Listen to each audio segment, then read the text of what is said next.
एक व्यक्ति थाली सजाकर मंदिर की ओर जा रहा था, उसमें दीपक जला हुआ था। एक दूसरा व्यक्ति आया, मार्ग में उसे रोक लिया और पूछा, कहाँ जा रहे हो और ये दीपक क्यों जलाया हुआ है, इस दीपक में क्या है? जिस व्यक्ति में श्रद्धा थी उसने कहा, इस दीपक में अग्नि है और अग्नि भगवान है। तो क्या भगवान दीपक में है? तो ये अग्नि दीपक में कहां से आई? सामने वाले ने कहा, माचिस से। तो फिर उसने कहा कि माचिस में कहां से आई अग्नि? थाली वाला जो व्यक्ति था वो भी होशियार था। उसने सोचा कि अभी मैंने दीपक में से बताया, फिर माचिस में से बताया, अब ये पूछेगा कि माचिस में कहां से आई, मैं वो भी बता दूंगा। फिर पूछेगा उसमें कहां से आई, वो भी बता दूंगा।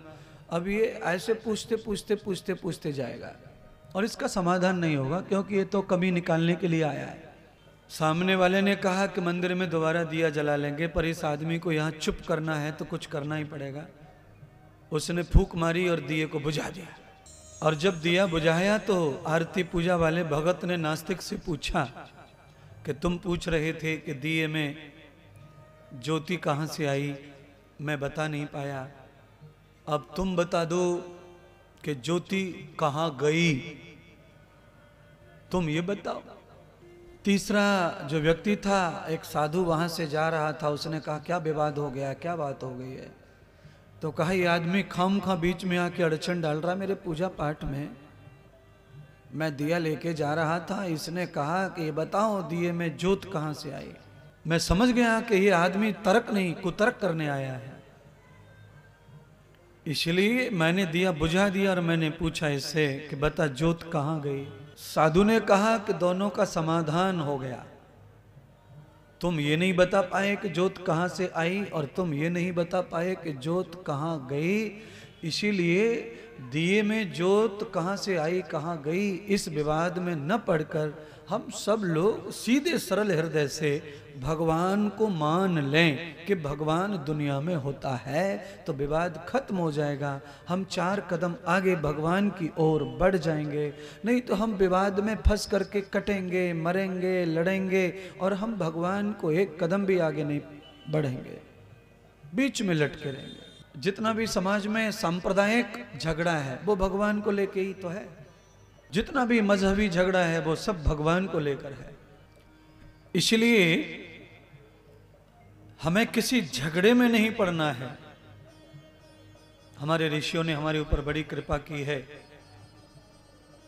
और वो कृपा ये है कि 20,000 वर्ष पहले, लाखों वर्ष पहले, करोड़ों वर्ष पहले हमारे ऋषियों ने ध्यान के, उपासना के बहुत सारे सिद्धांत बताए, शेड्यूल बताया है, मार्ग बताया है, रास्ते बताए, फिलॉसफी बताई।